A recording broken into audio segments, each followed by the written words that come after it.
being said, let's get to the guest of the hour. Again, I'm super excited to have my esteemed guest, Nate Randle, CEO of Gabb Wireless, with me. Nate brings 20 plus years of experience and expertise with some of the nation's leading brands and organizations. You know, an illustrious career throughout sports and throughout golf, basically, right? Having held positions primarily in chief marketing officer and senior VP positions with organizations like Callaway Golf, with Nike, with Qualtrics, with Vivint, and the Utah Jazz. Nate joined Gab Wireless as CMO in June of 2020 and then took the helm as CEO in November of 21. Above all, Nate is a husband and a father of four. He places the highest priorities on people and family. His focus on family directly translates into his leadership at Gab, where protecting kids and encouraging a stronger connection between families are core to the Gab mission. Nate, welcome, my friend. I really appreciate the intro. That was nice. I ad-libbed there a little bit. I don't know. I lost my ways. No, I appreciate it. That was good. Good setup. So, Nate, I think, you are a guy in high demand right now. You're doing some really important work. You and Gab have an important mission. It's a mission that is obvious, resonates with parents throughout America and beyond. As we've, interacted and promoted this event in recent weeks, the amount of people that are really committed to the mission and vision that you all have and what you're building is quite impressive. I am the father of 5 adult children at this point. Our ship kind of sailed when it came to, safe tech. I wish Gab had been around when my kids were younger and getting their first phones, right? That would have been a really wonderful tool as a parent, because I can tell you, navigating those early years and particularly teenage years with kids in tech was a pretty sticky, sort of situation. Yeah. So having tools like this, but let's go, before we get into Gab and before we get into, all the things that you've done and learned in your career, let's talk about Nate the guy, right? I know you grew up here in Utah. Why don't you tell us a little bit of the story of, childhood up to, into your career and up into Gab and how that all came about, right? Yeah, I know you got through high school with Cliff Notes, right? That's how I got. Yeah, man. So I'll give you the Cliff Note version. So I was born in Payson, Peeville. Yeah. I don't even know if that's what they call it. I just threw that. Born in Payson. When I was 5, my dad decided to skip. So my mom was left with raising myself and my baby sister. We moved out to Lake Point. I don't know if you know where Lake Point's at. I do. I lived in Twilla. Oh, okay. My first house I bought was in Twilla, man. Oh, nice. Yeah. So my guess is most people listening have no clue where Lake Point is, but it's your last stop to get gas and Twinkies before you head to Wendover. That's right. Yeah. That town is my family. Okay. So my mom moved us out to Lake Point so we'd have a little bit of support. And she raised us on her own, carrying multiple jobs, trying to make ends meet for a handful of years before she met my second dad that I have now. When I was 9, almost 10, she passed in a car accident. So I lost both of my biological parents by the time I was 9. Wow. And I was living with this stepdad who now is every bit my full-time and first dad. Yeah. So we grew up, he built a house in Kaysville. So I grew up in the Ville up in Davis County. Went to Davis High School, graduated, went to the University of Utah, finished there in finance, and then started my career. So career, briefly, 20 plus years in sports and tech. The majority of it at Callaway Golf and Nike. And then when I moved to Utah, I've been with the Jazz and Qualtrics and now Gab. So that may have been a little bit more than Cliff Note, but no, that's a scoop. That's cool. So stepdad, your mom passes, but Yep. he keeps you all and remains your dad, really for another 10 years. I mean, still your dad, right? Yeah. But he raised you That's a significant commitment, you know. Yeah, my grandparents, my mom's parents, had offered to take us. Yeah. Come see him whenever you want. The reason he's my hero today is because he said, I loved my wife, I loved these kids' mom, and I'm going to do whatever it takes to help raise them. Wow. And he did it. He got all of us to college. So it's I'm the oldest, and I've got a sister that's a year and a half younger. My mom and dad, before she passed, had my little brother, so I've got a half brother. And he raised the three of us, got us all through school, all married. Everybody has kids, doing really well. So he's the reason I'm sitting here with you today. He is as good as it gets. That is quite extraordinary. I mean, that takes quite some character. You know, most of us, and I have to think about myself. You know, I'm a father of a blended family, right? Yeah. I have to think about myself. You know, if I would be willing to make that commitment, especially when the family's saying, "Hey, we'll take them, right? Yep. We'll take the kids, we'll raise them. You're welcome to come and spend time with them anytime you want." That's quite a guy. I'm sure it's been a big inspiration in your life. Yeah, and still today, he lives in Syracuse. He's got his dogs and his four-wheelers and his cabin. He's every bit involved in our life. And grandpa now to your kids. Yeah, grandpa to multiple grandkids. Yeah. Couldn't be more grateful. Yeah, that's super cool. Yeah. That's cool. So let's back up still just a little bit. Yeah. Tell us a little bit about your formative years. You know, what kind of things was Nate Randall into when you were a teenager, right? Yeah.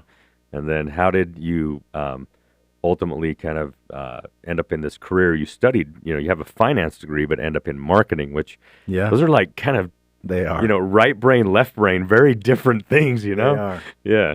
You want to go to high school. So going through that stretch where my mom was single, we didn't have much. Yeah. There was a Christmas where I got a couple of Matchbox cars, if you remember those. Yeah, of course. And a canvas. Dude, that was my whole childhood. They were racetracks and Matchbox cars. I couldn't afford a racetrack. Yeah. But I had a piece of canvas that was bigger than this table, and my mom drew our city on it. She drew a McDonald's with Sharpies and a church and a library and a school. And I would run those Matchbox cars on that canvas and actually put potholes in the canvas. And the wheels of the Matchbox car would get stuck in the canvas. And so from that mentality of coming from next to nothing, I've always had this underdog mentality.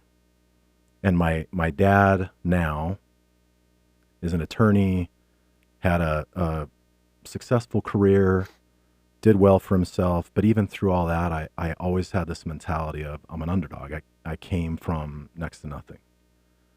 So in high school, the only thing I really cared about was friends and sports. I played sports, and we don't need to Uncle Rico this thing, but had a good time there. And then always wanted to go to the University of Utah. It's the only place I applied. My dad went there. My great grandpa went there. I believe his dad even may have spent a little time there. Wow. So went to the U, and I got a finance degree because I thought I was going to go to law school. Okay. I wanted to go. Can't really see Nate Randall, the lawyer. Yeah. It doesn't add up. Doesn't add up, and that's why I didn't do it. Yeah. But I grew up hanging out in my dad's conference room at his law firm. So once my mom passed, we either had a nanny that would be there, or we'd go down and hang out at his firm a little bit. That's just what I knew. No one talked about career development then or a career path. And the only job I knew was my dad, so I just thought, I'm gonna go to law school. So I got my finance degree so that I could then go be a part of either his firm or another firm. And with the finance degree, I'd at least know how to run the finances of the firm. Right. And then I took the LSAT, did average, applied to schools, didn't get into the ones I wanted to get into. And it was my dad's counsel when I said, Dad, I don't know if I'm going to do this law school thing. It doesn't seem to be working out. And he said, good, I don't want you to do it. It's not you. Go do something else. So I moved to California and started my journey at Callaway Golf, and it's the best thing that ever happened in my career. Yeah, yeah. Wow, your dad, quite a guy, right? Again, takes you and your siblings in. Most parents of that generation, boomer generation, mm-hmm. they would have said, you're going to do what I damn well tell you to do, and, Yeah. and you're going to be, what I tell you're going to be, right? Yeah.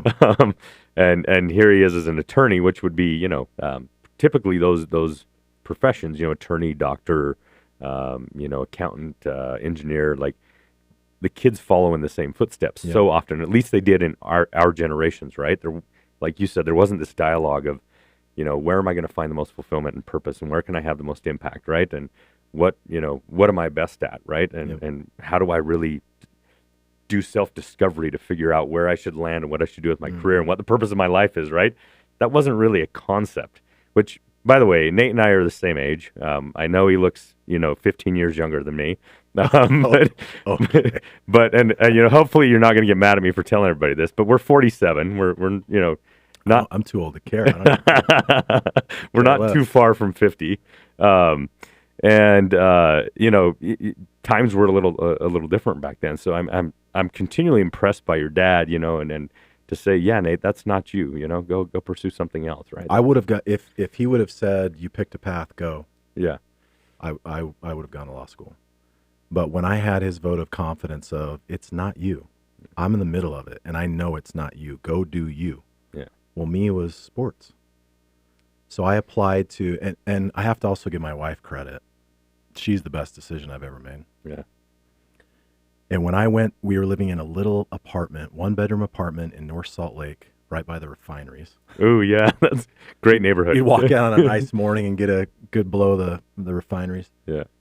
When I told her, look, I don't want to go to law school. We've been dating almost 2 years. So every picnic, barbecue, family event, we're going to go to law school together, and he's going to be an attorney. And then when I said, I don't want to go to law school, instead of getting upset or feeling like we had failed, she said, okay, what are you going to do? You better have a plan. Yeah. Let's make a plan. Yeah. You want to marry me, you better have a plan, man. Yeah.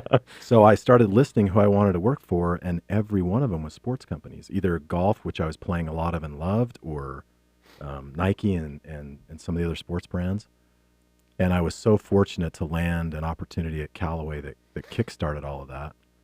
And it only took a couple of weeks of living in San Diego, playing too much golf, working at Callaway, to realize I am so glad I'm not in law school right now. Yeah, right. So yeah, between the sport of my wife and my dad, it's how I got into a profession that I've loved, and then the experiences that I've had from Callaway to Nike to the Jazz have been. I'm from Kaysville, Kaysville, Utah, and I've had experiences that I just can't even tell you how fortunate I have felt to have the run I've had so far. Yeah, I know off camera you shared with me that one of your leaders, one of your bosses at Callaway, you felt like was one of the most instrumental people in your career. And when you got an opportunity to go work at Nike, right?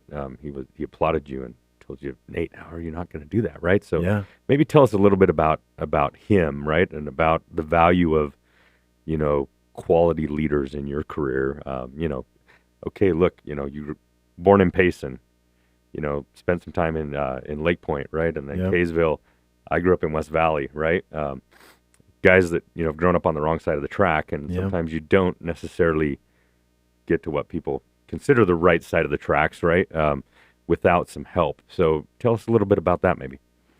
Yeah. So my confidence was already rocked a bit because I didn't get into the law schools I wanted to go to, and I completely shifted my direction. So now I'm applying for jobs. I applied to Callaway Golf through Monster.com when Monster was Monster. I don't even know if Monster.com's around anymore. But that's how the first digital jobs you applied for. Yep. About 2 months later, I get a call from a recruiter at Callaway. I couldn't even remember which job I applied for at Binsel. Would you like to fly down to San Diego and interview at Callaway? Absolutely. I fly down. It's the first time I've ever flown to an interview. I fly down, get a rental car, drive from San Diego to Carlsbad, up the 5. And I get there, and the nice receptionist in the front says, your first interview is with Dan Chumbler. He's the senior director of U.S. sales. Okay. Wow. Game on. Yeah. So I go up the steps, and on his glass, the window headed into his office, is a fat head of a Michigan football helmet. Huge football helmet. Growing up in Utah, I thought the coolest football helmets or the football uniform in college football was Michigan's. Yeah, yeah. I knew everything about it. Big house, Bo Schembechler, knew who the starting quarterback was, knew how many fit into the football stadium. For, I would say, 50-plus minutes of the interview, we talked Michigan football. Michigan football. You had him. He had to run to another meeting and said, hey, we haven't really talked about the job. Do you want to come work for me? I fly home. I've been married a handful of months. Yeah. My wife says, "What do you think?" Is that we're moving to San Diego? Yeah. Well, what's the job? I honestly, I don't really know. Well, what are they going to pay you? I'm not sure. So we take the job, move to San Diego, and Dan Chumbler and a few others, Dave Pierce, this great group of leaders. I was brand new to the golf business. They took me under their wing, literally taught me the golf business, and then let me shine. And after that 5-year run at Callaway, Paul English, so many good people, I had set my confidence in sports and knew that I could go do anything anywhere. Yeah. It was that group that really helped kickstart my career, and I'm still in touch with all of them today. That's so cool. Yeah. That's so cool. Particularly at a young age, having formidable, experiences with really quality leaders. So, that as an observer of the way you lead, right, in the community, the way you lead your team, I know a fair amount of people that have or are on your team, right? Yep. And the comments that they make about the culture at Gabb Wireless and how you set and drive that culture as CEO. Maybe talk a little bit about those formidable years, those early years of your career, and those leaders, and how that now shows up in the way that you build. I have, if it's not people first, I'm not interested. I have zero tolerance for toxic, abusive cultures. Life is, we say it way too much, life's too short, but if I'm going to spend time in a work environment, I want it to be, I want to win. Yeah. I want to win. Yeah, competitive. But I want to do it in a way that celebrates people and puts them first. And I've learned that from so many leaders over the course of my career, but where that truly comes from is my mom and dad. Yeah. My mom was a warrior. She had nothing, and she had to work multiple jobs, and she did it. Yeah. She is grit. She's goodness. She's fire. She knew how to win. Yeah. And so I take that, and then the goodness of my dad, who literally sacrificed everything for us. Mm-hmm. He had a thriving law practice and put so much of it to the side to be there for us. I don't remember him ever missing a dinner with us. Wow. Was home for dinner, running his own law firm. So I take the fire and competitive winning spirit of my mom and the goodness of my dad, and that's how I want to treat people. I want to treat people the right way, so that whether they're at Gabb or they interact with our brand or me in any way, I want it to be a positive experience. Yeah. I want them to say that was worth my time. Yeah. So our culture at Gabb is actually not driven by me. It's driven by hiring the right people who care about people as much as I do. Yeah. Then I don't have to manage it or over massage it every day. I just let the great leaders who also care about people take care of the people. There's a really important lesson that I want to kind of hone in on there. In decades past, top-down approaches were very common in corporate America, right? Yep. In a modern world today, bottom-up is the answer, right? Mm-hmm. And you've talked about, something there about, one of my greatest mentors, Dr. Jeb Hurley, who's literally written the book on high-performing teams and the behavioral science behind that, the psychology behind it. The way he says it is, culture is team behavior at scale, right? So what you've said is hire the right people, even in the what many would consider, the front lines, the most rudimentary positions, right? Hire the right people that fit the DNA that you want to have throughout the organization, because that's where it starts, right? Yep. Yes, leaders set a tone, but you set a tone by hiring the right people. That's cool, man. That's super cool. So, and we as the community around you, we see that. You're a guy who wears your heart on your sleeves. It's a beautiful thing, honestly, for the community to see the way that you're engaging, the way that you're supporting, the things you've done over the holidays to help support single parent families, the things you've done to get Gabb devices into the hands of children of single parent families. Right now, the things you're doing to help single parents get hired, right, that have been laid off. You've done some pretty cool stuff, man. And I want to, first of all, thank you, congratulate you for, leaning into the community the way that you do. I appreciate that. Yeah. And I get a little emotional, right? Because this stuff's, this is what life's about, right? It's not about strategy and engineering finances and, creating the greatest outcomes for shareholders. That's all something we have to do in business, right? Yep. But if you can make a deeper impact on a deeper level, that has more meaning in life, in my opinion, that's what this is all about. So kudos, for the way that you lead. Maybe, expound on that a little bit. What's, I know, your upbringing with single mom, then single dad, tell us about why this is important to you and some of the things that you want to do, and you'd like to see happen with the type of people you're trying to help right now. Well, I appreciate your kind comments. I don't know exactly how to respond other than I don't view myself as a CEO. Maybe that's why some of it works is I happen to be that in my job, but I'm at a point in life where that title doesn't matter to my kids. Doesn't matter to my wife. And it certainly doesn't matter to single parents that are out of work. What does matter is my mom's legacy, my dad's sacrifices, and an opportunity that I've been given, because all the statistics were stacked. Yeah. I know I certainly have privileges being in Utah and having a dad that dug in, a second dad, and didn't quit on us like my biological dad did. But I'm pretty certain that if you lose both biological parents by the time you're 9, there's probably a lot of statistics stacked against you. Yeah, certainly. So I know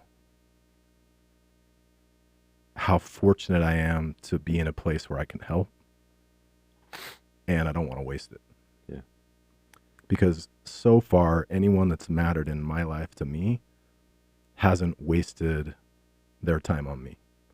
And I feel this obligation of, I've talked about my parents, but anybody in my career or in my life, neighbors who, when I was a kid, Wayne and Lola Palmer, who told me, with your mom's passing, our house is your house. Our fridge is your fridge. If you're locked out of your house when you get home from school, you walk in our front door, you get out of our fridge.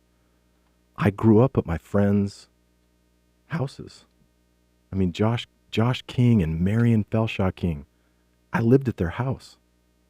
I don't want to let any of those people down. So if I have an opportunity to give back or help,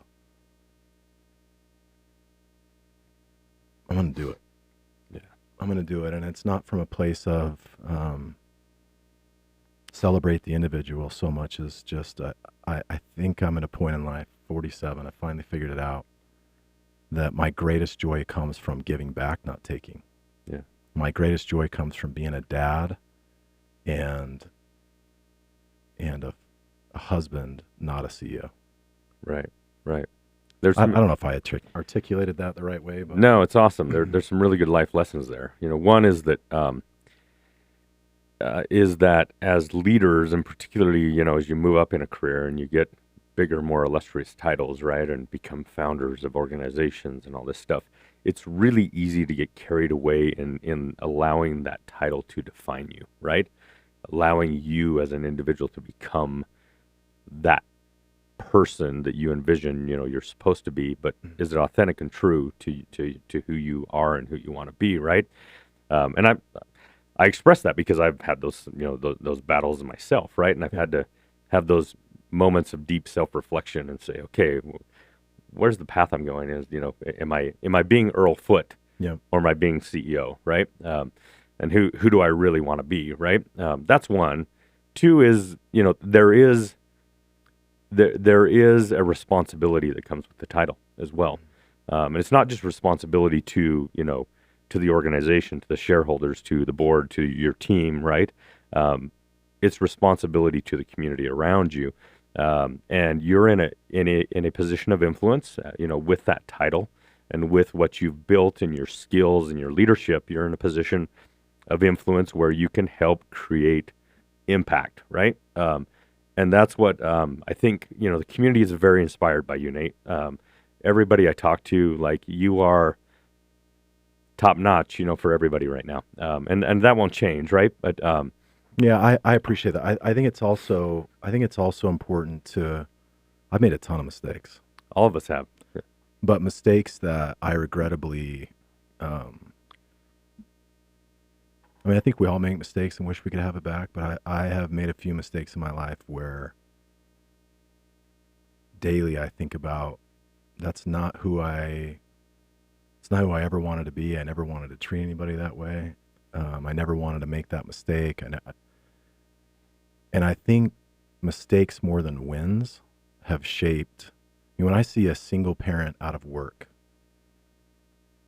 I don't view them as, well, I'm a CEO in a safe job, and I'm going to pity the individual and bring him along. Yeah. I go to, I was that kid. Totally different perspective. I was that kid, man. I remember my mom sitting at the kitchen table in Lake Point, Utah, in a cow town with folding chairs as kitchen tables, as chairs at the kitchen table, crying because she was trying to figure out which bill she was going to pay. That is burned in my mind.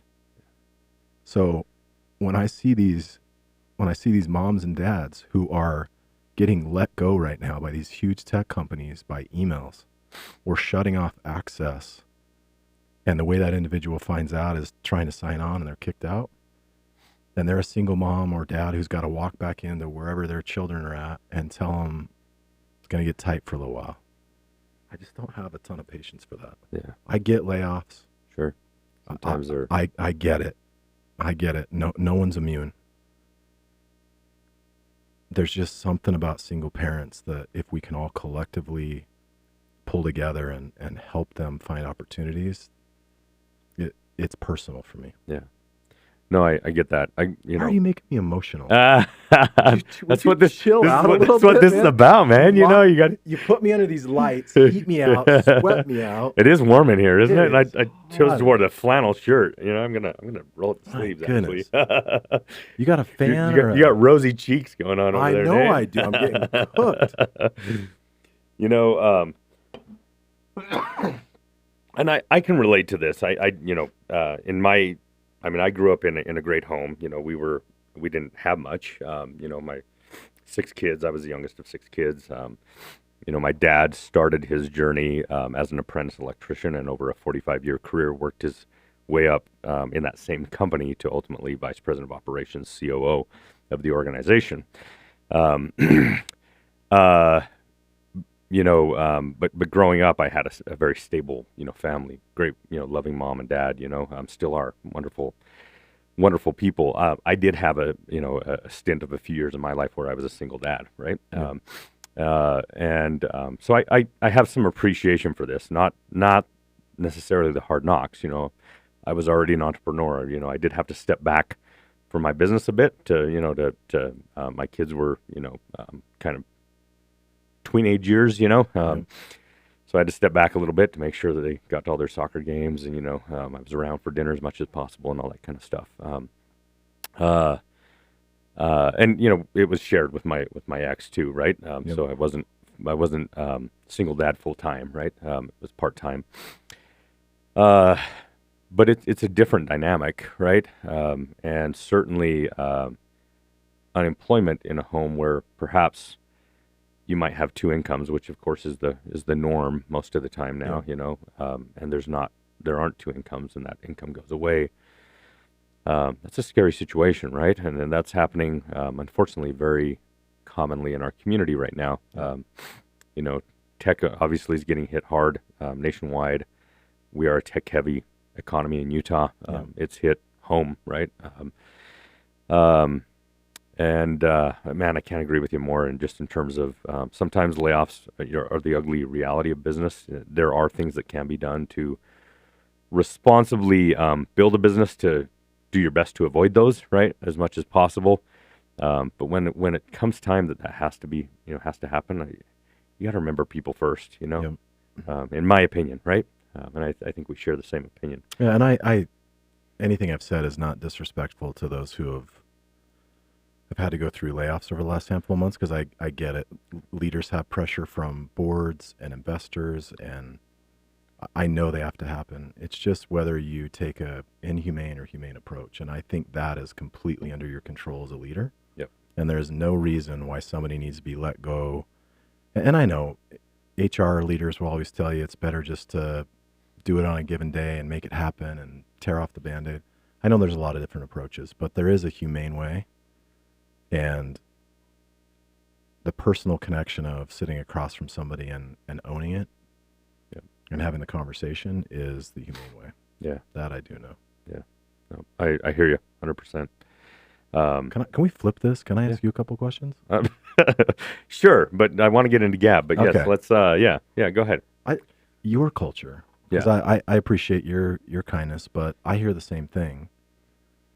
I know your turnover's low for an industry where I think tech people are always moving. Mm-hmm. I see the way you interact with some of your people here. What is it about your culture that matters to you, and how have you defined your culture so it's on track with where you want it to be? Yeah, very I'd good. love to hear about your culture. So first and foremost, I mean, the way that I think that I see you build, and that I see a lot of other leaders around us build, it's inspiring to me. I take a lot of playbooks, pages out of those playbooks. But I'm also a person who grew up in a people first, human-centered type of environment and home where you value the people around you. And so, and I realize people first, it's cliche, right? But that's something we've tried really hard to make very much part of the DNA of Nexus IT. And I'll be transparent. I started this business at 23 years old. It was total bro culture starting out. We were like paint gun, fights in the office, and all that kind of stuff. It was fun. Wasn't necessarily appropriate for today and where we're at now. And the results weren't always super dependable, right? And so I probably swung my pendulum a little too far the other way. I thought I had to become the asshole boss, in order to, begin to get the right results. And I found out, first and foremost, that wasn't me. I didn't like being that person. And second, that also didn't drive the right results, right? So I had to figure out the right balance of valuing, enabling, empowering people, providing an environment where they feel fulfilled, where they feel safe, where they can feel inspired to do the best work of their career. Yeah. But also, setting the tone and the bar of what we expect as an organization, and where we're going to go, and how we're going to perform for our clients, and how we're going to produce the results that allow us to reward our people, right? And so for me, for example, Nate, I have this equation, and that equation for me is that happy, fulfilled people create happy clients. Happy clients create healthy revenue, right? Yeah. So that's how, that's our philosophy. That's how we build. Like you, It's very much a part of our hiring process to look for people that vision resonates with, that want to join, a team that isn't just about the numbers and about the production. That's important. You have to, in real world and business, you have to produce real outcomes and real results, right? You can't compensate people adequately. You can't give them great benefits and, really good, lifestyles if you don't produce quality results. But you can do it in a way where you provide an awesome environment for people to do their best work, right? And so that's what we strive for. My partners, Jake and Eric, they're very much that's the way that they built. When we brought our two companies together last year, that was kind of the core foundation of what we built off of together, is that we have that vision of building people first always. So yeah, thank you for the question. I hope that's valuable. Yeah, I continue to hear great things about your team and the community. You're visible as well, and then I know you're out. You play on the weekends, and it's really cool to see people from the community go support you at one of your gigs, which I need to get out to. Yeah, playing this Friday, man. Okay. Yeah. Let me check with Mrs. Ray. Yeah. We may make it up. Yeah. But to see you doing things beyond business, but people within the business community wanting to go support you, says a lot about who you are. Oh, I appreciate that. I have a ton of respect for that. I appreciate that. Thank you. Let's talk about Gabb. I do want to highlight. We got about, what do we got? 27 minutes here. No, we don't have that long. We have 17 minutes. We can be quick on Gabb. Yeah. Well, I want to talk. I want to give it adequate treatment, right? Because what you guys are doing is important. Let's talk a little bit about what Gabb is, what the mission is, what your vision for the future is, right? And maybe talk a little bit about the tech, how things work. Yeah. So go for it, and I'll ask some additional questions. Safe tech, phones, watches, and services for kids. So we are not anti-tech. We believe in tech.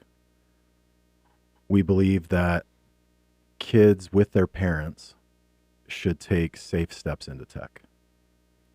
The problem is our kids they're unbelievable politicians and salesmen, and they talk us into a smartphone too soon.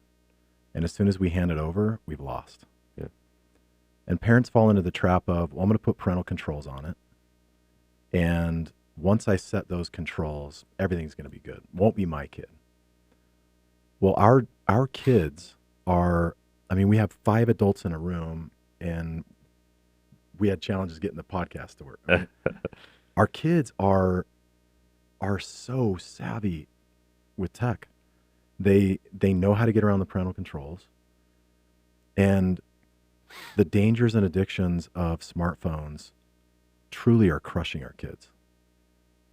Suicide, depression, anxiety, self-harm, it's all there. And it's at an alarming rate. And when you look at where they're spending their time and what has changed from back then to now, it's these devices that they're carrying in their pocket that they can't get away from. Yeah.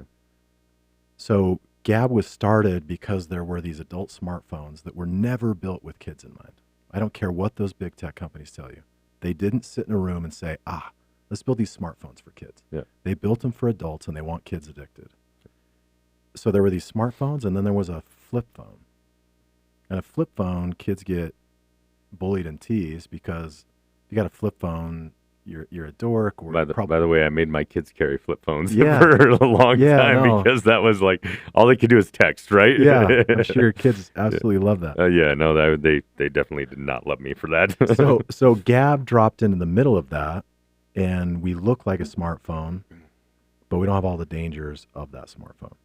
So we build our own operating system, and with that operating system, currently there's no internet, no social media, no addictive games. So a kid can talk, text, and then we load what we call approved or scrubbed apps on there that allow a kid to do schoolwork or check the weather, but it doesn't allow them to get linked out to trouble. So we've been in business a little over 3 years. We've had our ups and downs, but it's doing really well right now. the best part of Gab is our people. I've never been a group that's more committed to a mission.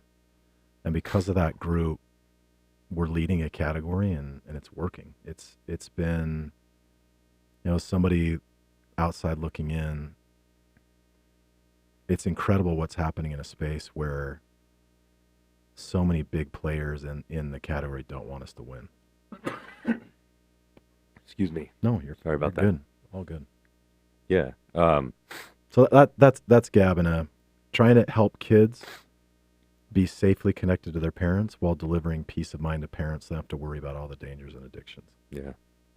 Smartphones have shifted. Smartphones and social media have shifted a perception of reality, right? Even so, I think I had my first mobile phone at like 21. I remember I bought my first mobile phone from VoiceStream, right? Yeah, VoiceStream. Yeah. Did you have a pager? I never had a pager. Never. Actually, that's not true. For a job that I had, I did have a pager, but it wasn't like one that I purchased. Yeah.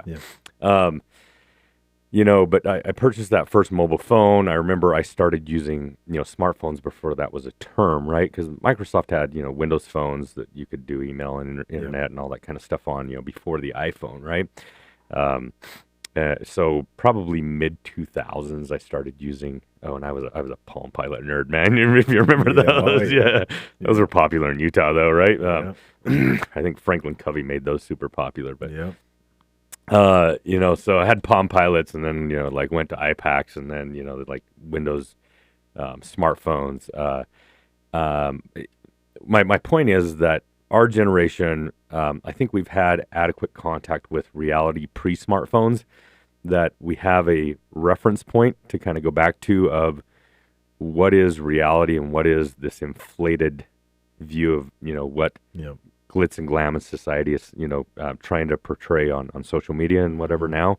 The problem is our kids don't have that reference point, and I've watched it with my own kids of their perception of what reality is supposed to be is reality TV, and how that shows up in social media. It's like, no. Like, that isn't true reality. That's all, that's theater. That's theatrics. It's becoming reality because you're leaning so hard into it, right? And we are as a society. But that reality creates so many problems for them, in terms of, and I realize pre-smartphones, it was the Barbies, that would create a perception issue, for younger gals and create, self-esteem problems. Now it's a never-ending feed of, supermodels in their Instagram and TikTok, right? That shift a perception and put these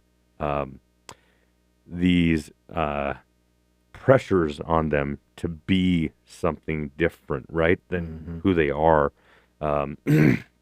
And it's challenging to navigate. And then, of course, some of the content is absolutely poisonous, to young minds. Now, I'm not and this is one of the things I want to talk about. I think you and I are both parents who understand the value of giving kids adequate rein and teaching them to be responsible for their own choices and what smart choices are, and responsible for their own lives. Of course, when you're talking about sexual predators on games, we talked a little bit about a 13-year-old boy in Davis County that was kidnapped a month ago through the game Roblox, right? That stuff's scary, right? Super scary. But my question is at what point does it do you feel like it's appropriate for kids to graduate from Gab and for parents to start to say, okay, look, these are the dangers and pressures of of connecting to the outside world. Here's the choices we'd recommend. Here's the reasons why. Right? Of course, being more thoughtful parents. Where do you feel like the right balance is? What's a good age for that? I'll give you the way we think about it. In a short summary. In the safe steps in tech, we have a watch. We have some 5-year-olds on the watch, but 7 to 11 or 12 years old don't think they need a phone. Just don't. There's nothing there that says a kid needs to have a brick in their pocket. So a watch that allows calling and some preset texting is more than enough for that kid. So that's the first step, some form of a smartwatch. From that, we created a locked down phone. That lockdown phone is what I was talking about with no internet, no social media. But at some point, a tween and teen can't operate on a lockdown phone. They're out of the loop with their friends. So we wanted to perfect locked down first so that we knew how to make the safest phone in the market. And I believe we've done that.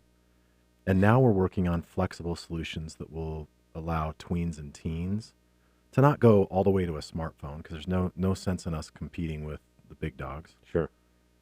But will allow them, in partnership with their parents, to add certain apps to the phone through a store that we've, version of our own app store, so that kids can add as they go. That's our intent. By the time a kid gets to 16, driving, dating, high school, probably starting to move off of some of our products. We certainly have 16, 17, even 18-year-olds on it because they're just more comfortable not dealing with all the social media drama. But by the time you get to high school, you're starting to graduate on, and you've got to have a relationship with your parents, or we have to trust our kids that they'll be able to make decisions on their own, because they're about ready to leave and go out on their own, and they've got to learn how to do that. So Gotta learn to be adults. yeah, so our sweet spot is 5 to 15, 16. Yeah. So we're trying to take care of. And then beyond that, most kids will go make bigger and better tech decisions, and we get it. Yeah. No, that makes total sense. And certainly, as parents, those are the formative age, years where you need them to be able to begin to establish good decision making skills, so that as they transition and go to college and move out, right, that they're making the right decisions for their life going forward. And that's the crazy thing, I remember my kids starting to ask for phones, probably 10, 12 years old, around that time frame. I think I made most of them wait. Of course, the oldest you make them wait the longest, and then you get a little more lax. Like, yeah, whatever, yeah. Live on YouTube. I don't care. Yeah, but that's the thing is, like, we're giving kids, well, of course, I see a lot of parents giving, 1-year-olds, 2-year-olds tablets to keep them entertained, right? Yep. Okay, to an extent, like, I understand that, but there's also, I think there's a balance to be struck there. Absolutely. But it's super common for, like, 6-year-olds now to have a smartphone, right? And be texting with their friends and be on social media and all that kind of stuff. And it feels like, I've seen you make comments about this. I think we're on the same page. It feels like, to an extent, we rob kids of their childhood by introducing them to too much tech too soon. Kids deserve the opportunity to be kids. If we don't protect that as a parent, we're forcing adult decisions on babies. When you are 7 years old, you are not mentally mature enough in any part of your life to take a device, put it in your pocket, and make connections with the world. You're just not. Yeah. I'm not. I'm an adult, and I can't manage a phone. Why should I believe that my kids, as they're developing mentally, spiritually, emotionally, that they can handle these? I mean, the tech that's on these phones now is it's NASA type stuff. Yeah. And yet we get after our kids when they're sitting on the couch or lost in YouTube somewhere. Get off your phone while we're sitting on our phone. Yeah. So the whole concept of phones and accessibility and living on that screen has become a major problem. Yeah. We believe in tech. We just want kids to use it for safety and then live off the screen to go become everything they can be. Yeah.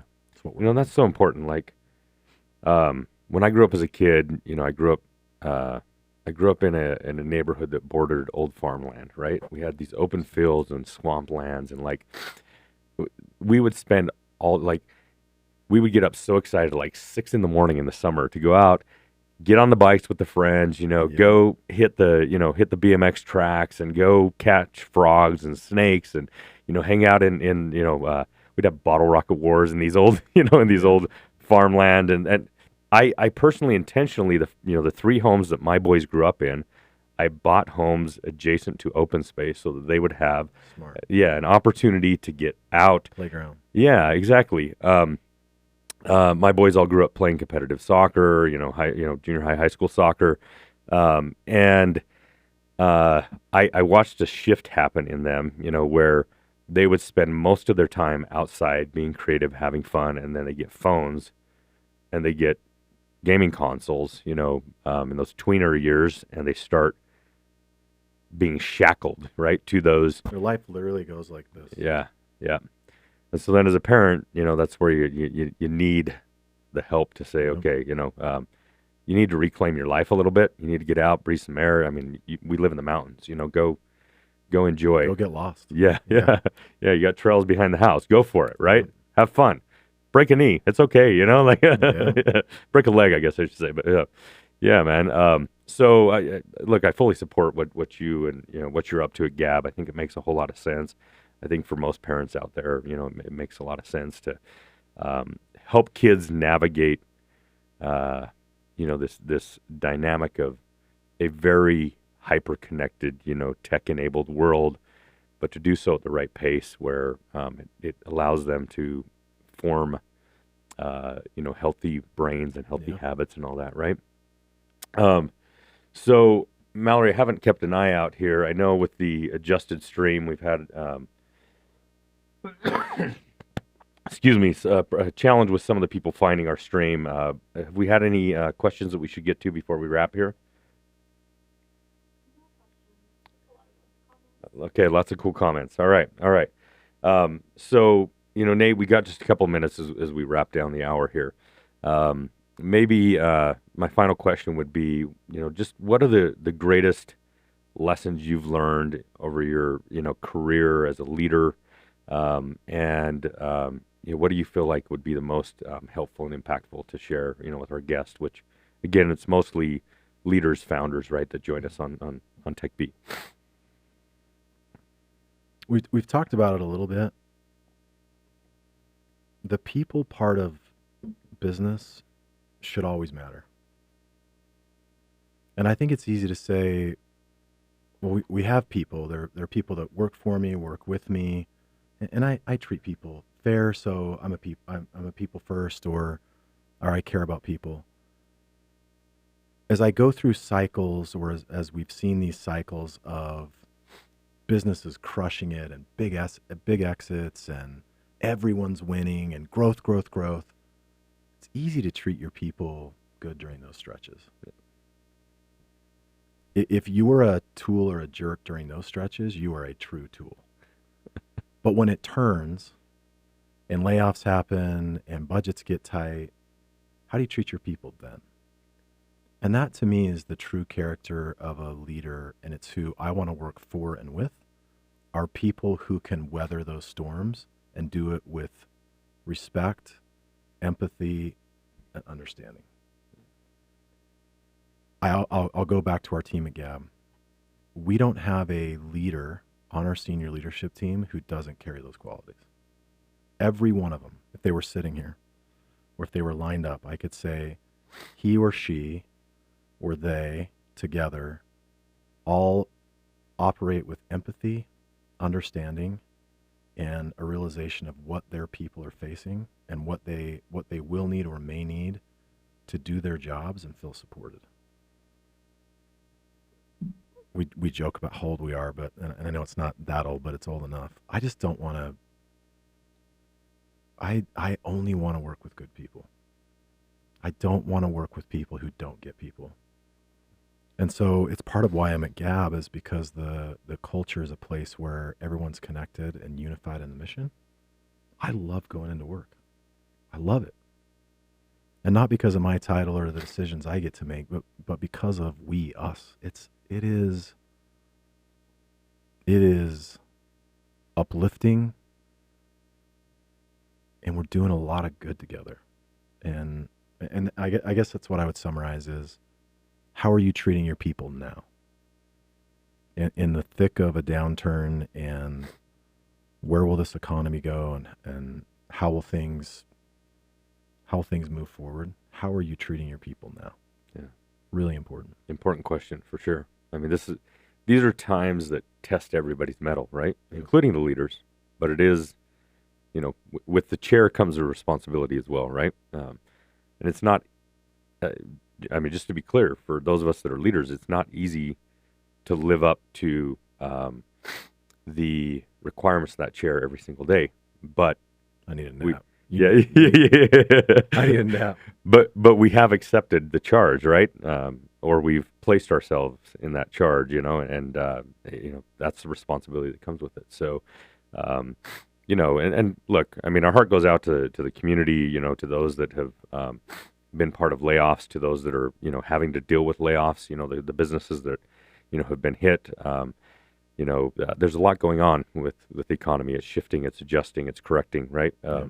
And you and I are, we are connected to those realities. We understand those realities, right? And there's compassion and empathy to be had, on all sides of the equation, right? Yeah. Most definitely now is the time where great leaders will reveal themselves by prioritizing, how they treat people right now. And it's not easy when you're in the midst of, a lot of pressure yourself, right? Yeah. Venture-backed businesses that have, investors and boards that, have had massive burn for years and, now are pushing them to get profitable, right? And being put in very challenging situations, right? There's a lot of pressure and stress for those leaders to be dealing with, but there's a lot of pressure and stress for their people as well. So, I think that's the most important point made today. You have to keep that in mind. The stress and pressure you're feeling gets passed down. Yeah. And if you're going to pass it down, just do it in a humane way. And I think for the most part, the leaders, especially in our state, are doing that. Again, I get layoffs. Gabb isn't immune. Yeah. There may be a point where we have to make difficult decisions. Just want to be respectful to each individual circumstance and make sure that we treat people in a very fair way. Yeah. We're out of time, but just, look, our friend Johnny Hanna, when he had to do layoffs at Homey, right? He went to the community and asked everybody, he laid off 100 people and asked the community, here's a spreadsheet of all the people and their positions and their capabilities and their qualifications who can help, right? And most of those people got hired pretty quick. Yeah. That's a very compassionate way to approach a layoff. And I've seen other, local leaders do very similar things, right? So, Nate, I want to thank you, for spending this hour with me. This has been inspiring. It's been a lot of fun to get to know you better, to connect on a deeper level. I'm glad that we both evoked some emotions, in each other today. That's good. That's brotherhood, Thanks for sharing your story. Thanks for sharing, the tremendous person that you are and all the good that you're up to with you and your team at Gabb. We're very appreciative of what you're all up to and the way that you lead in the community. Thank you to our guest. We want to thank you for joining us on Techbeat. Just a reminder to keep a lookout for the announcements around all the other cool guests we have coming up on Techbeat over the coming months. We're going to go ahead and sign off, so we'll see you all next time. Thanks, y'all. Thanks, Earl. Thank you, Nate.